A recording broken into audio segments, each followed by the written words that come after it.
कि ये जुमलेबाज सरकार है और इसके सबसे बड़े मुखिया वही हैं। पहली बात तो शर्म आनी चाहिए, ऐसे वक्तव्य देने के लिए ये वही व्यक्ति कर सकता है जो शिक्षा का मोल ना समझे। शिक्षित होने के साथ साथ जौनपुर हर मामले में अपना विशेष योगदान देश को देता है। कि क्या इस तरह के जो है वोट केवल विपक्ष के ही थे? देश में केवल दो ही जगह लोकतंत्र है, एक प्रकृति के साथ, प्रकृति देती है सबको, दूसरा हमारे युवा दिलों की धड़कन, करोड़ों युवा सम्राट श्री राष्ट्रीय अध्यक्ष अखिलेश यादव जी के नेतृत्व में युवा पकौड़ा बेच के अपने परिवार का भी पालन पोषण ना कर सके तो ऐसी शिक्षा का क्या मतलब है? चाहे सेंट्रल गवर्नमेंट हो चाहे प्रदेश की सरकारें हों, इस पे काम नहीं कर रही हैं। जब अपने युवा जोश खरोश में है तो उसको न रोजगार मिल रहा है, महंगाई से झेल रहा है, शिक्षा से वंचित हो रहा है, तमाम ऐसी चीज़ें हैं जो सरकार देने में फेल हो रही है। धर्मांध जो धर्म के आड़ में सांप्रदायिकता का खेल चल रहा है उसको कम करें। लोगों को ये 5 किलो राशन से काम नहीं चलेगा, उनको मुहैया कराएं रोजगार, महंगाई कम करें। जो सरकार केवल धर्म, नफरत, सांप्रदायिकता की आड़ में देश को झोंकना चाहती हो, वो गरीबों की और बेरोजगारों की, युवाओं की, शिक्षितों की समस्या का समाधान नहीं कर सकते। ये PhD होल्डर है, इसको 20 लाख, ये ग्रेजुएट है, पोस्ट ग्रेजुएट है, 15 लाख, 10 लाख, आप डिसाइड कर दीजिए। MSME जैसे मंत्रालय ऐसे लोगों को देना चाहिए जो उसका मतलब समझ सकें। आज भी मैं दावे से कहता हूं कि निषाद पार्टी को जानने जनाने लायक अगर पूरे देश में कोई किया तो हमारे नेता राष्ट्रीय अध्यक्ष श्री अखिलेश यादव जी ने किया। नमस्कार, स्वागत है आप सभी का भारत 100 पर। मैं हूं आपके साथ मयंक तिवारी। इस वक्त हमारे साथ फ्रेम में बातचीत करने के लिए डॉक्टर सूरभान यादव जी हैं। सागन जौनपुर से लगातार जो है समाजवादी पार्टी का पक्ष रखते हैं, लगातार मुखर होते हैं तमाम ऐसी योजनाओं को लेकर, तमाम ऐसे मुद्दों पर जो जहां जब इनको लगता है कि सरकार कुछ इस तरह से चीज़ों को रिप्रेजेंट कर रही है जो कहीं न कहीं जनमानस के लिए ठीक नहीं है, उन तमाम मुद्दों पर बड़ी ही बेबाक राय रखते हैं समाजवादी पार्टी के नेता। इनसे हम बातचीत करेंगे, जानेंगे, समझेंगे किस तरह से देखते हैं डॉक्टर साहब इस पूरे जो है उपराष्ट्रपति के चुनाव को। अगर देखा जाए तो कहीं न कहीं 15 वोट डाइवर्ट हो गए हैं। क्या कुछ चीज़ें रहीं, क्या कुछ आपको समझ में आता है और कितना इसका जो है व्यापक असर पड़ने वाला है? 2027 लोकसभा चुनाव भी है, ग्राम पंचायत चुनाव भी होना है उत्तर प्रदेश में।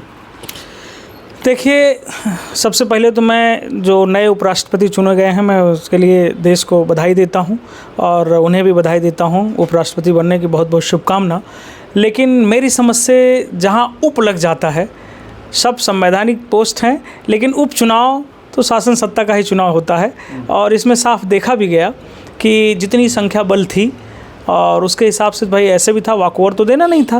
अब भाजपा तो बहुमत में थी ही, उच्च सदन में भी और लोकसभा में भी, तो जीत तो उनकी सुनिश्चित थी ही, लेकिन आदमी लड़े। और एक चीज़ इसमें फिर भी प्रश्न उठाता है कि कम से कम जो ये 15 वोट जो वो साबित किए गए कि रद्द किए गए, ये केवल विपक्ष के थे। ये थोड़ा सा सोचने का विषय है कि क्या इस तरह के जो है वोट केवल विपक्ष के ही थे? बाकी तो भाई जो है उपचुनाव था, बहुत बहुत बधाई है, लेकिन इस पे एक बार विचार करना चाहिए कि जो 15 वोट जो कैंसिल किए गए वो सब विपक्ष के ही क्यों थे। एक चीज़ और डॉक्टर साहब आपसे जानना चाहेंगे, कहीं न कहीं अगर आप देखें तो जौनपुर से आप लगातार समाजवादी पार्टी का पक्ष रखते हैं, अखिलेश यादव जी के काफ़ी करीबी भी माने जा रहे हैं, तो क्या कुछ चीज़ें हैं अगर देखा जाए तो जौनपुर का जो सियासी समीकरण है उन चीज़ों को लेकर भी, और साथ ही साथ में अगर इस समय देखा जाए तो अभी तो मान लीजिए चुनाव थोड़ा सा दूर है, अभी आपका पंचायत चुनाव होना है, इसके बाद 2027 में विधानसभा चुनाव होना है। उसके पहले अगर देखा जाए तो अभी हाल फिलहाल में आप देखेंगे चोरी की घटनाएँ बहुत तेज़ी से बढ़ी हैं, लॉ एंड ऑर्डर पर कहीं न कहीं सवाल उठ रहे हैं। क्या कुछ चीज़ें हैं और किस तरह से आप देखते हैं जौनपुर की इस पूरी कानून व्यवस्था में जो कुछ कमियां आ रही है उसके पीछे जिम्मेदार कौन है आपके हिसाब से? सबसे पहले आपने जौनपुर की बात की, तो जौनपुर बहुत क्रांतिकारी धरती है और आप उसका सर्वे भी करेंगे तो शिक्षित होने के साथ साथ जौनपुर हर मामले में अपना विशेष योगदान देश को देता है। और दूसरी बात ये कहूँ तो जौनपुर, आजमगढ़, अम्बेडकर नगर, बलिया, गाजीपुर, ये सब गढ़ है समाजवादियों का।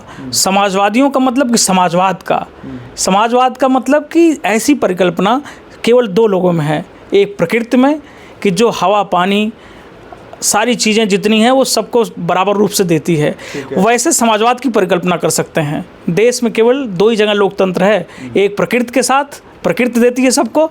दूसरा, हमारे युवा दिलों की धड़कन, करोड़ों युवा सम्राट श्री राष्ट्रीय अध्यक्ष अखिलेश यादव जी के नेतृत्व में जो समाजवाद की परिकल्पना में सबको बराबर से समभाव से देखा जा रहा है और उसका वो गढ़ है।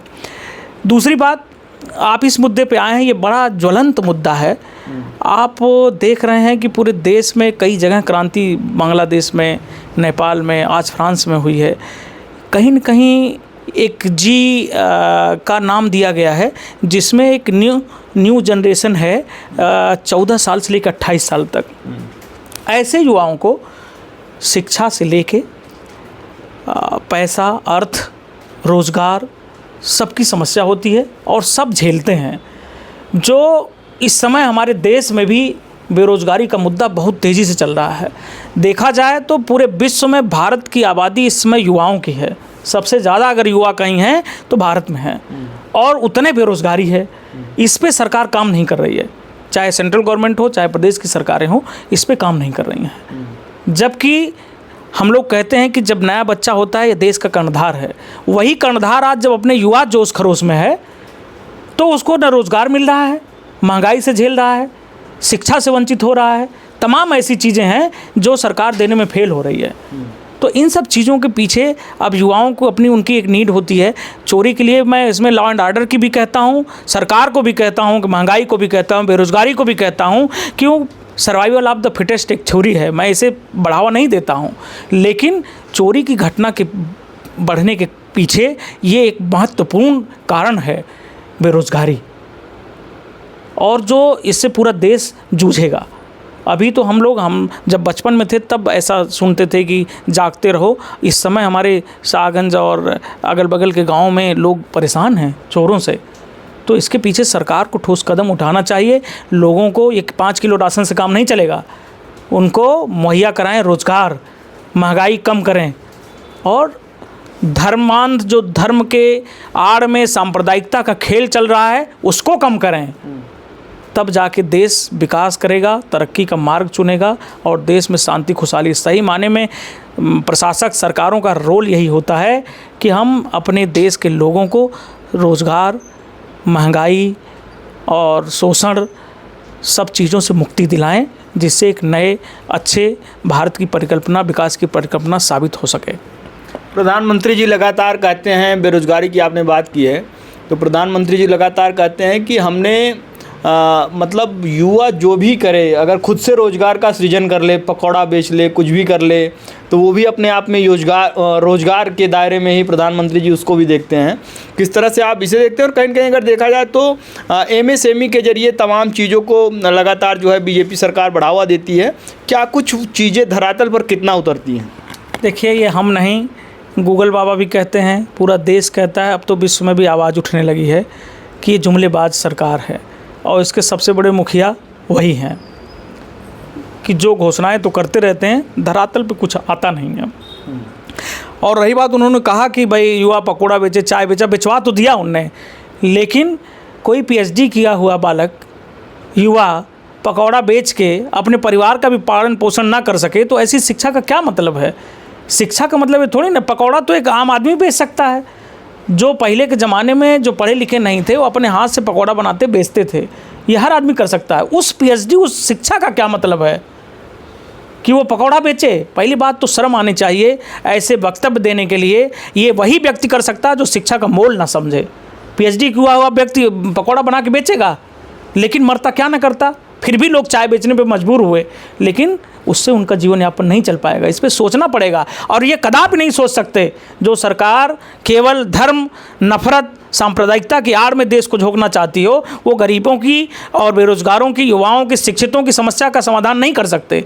उनको तो बस जुमला देना है, ये करना है, 15 लाख दे दीजिए। MSME की आप बात कर रहे हैं, MSME देने के लिए उनके पास जानते हैं क्या क्या चाहिए होता है? आप भी पत्रकार हैं और अच्छी कम्युनिटी में बैठते हैं, आप दिल्ली से लेके यहाँ तक टहलते रहते हैं, मैं देखता हूँ आपको, बड़े बड़े लोगों से भी जुड़े हुए हैं, भाजपा के बड़े नेताओं से भी जुड़े हुए हैं। ये प्रश्न आप उनसे भी एक बार पूछिए कि MSME को आप या तो ईजी करिए कि केवल जो बेरोजगार हैं, PhD होल्डर हैं, उनसे केवल उनकी PhD की डिग्री पर उन्हें दे दो 20 लाख रुपए, वो काम करेगा। आप उनके पीछे भी उनका फिर बैकग्राउंड देखोगे कि आप कहोगे आपकी सिविल नहीं है। कौन MSME लोन दे रहा है?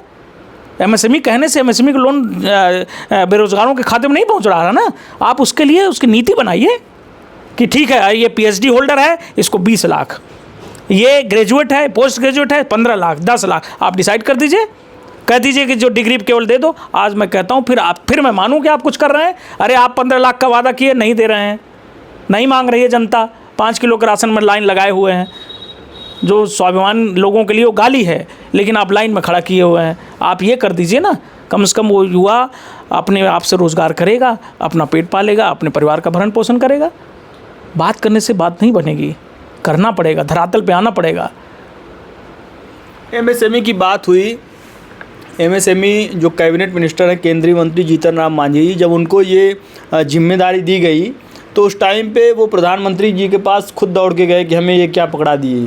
फिर बाद में वो रियलाइज़ कर पाए, तो ये चीज़ें उन्होंने खुद बताई कि मतलब जो है, जब हमको सूक्ष्म लघु मध्यम उद्योग की जिम्मेदारी मिली तो मैं समझ ही नहीं पाया कि प्रधानमंत्री जी कौन सा मंत्रालय हमको दे दिए हैं।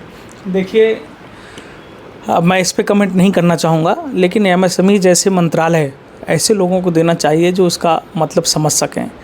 अगर इसका फुल फॉर्म भी अच्छे भाव से तुरंत अचानक पूछ लीजिए तो बता नहीं पाएंगे।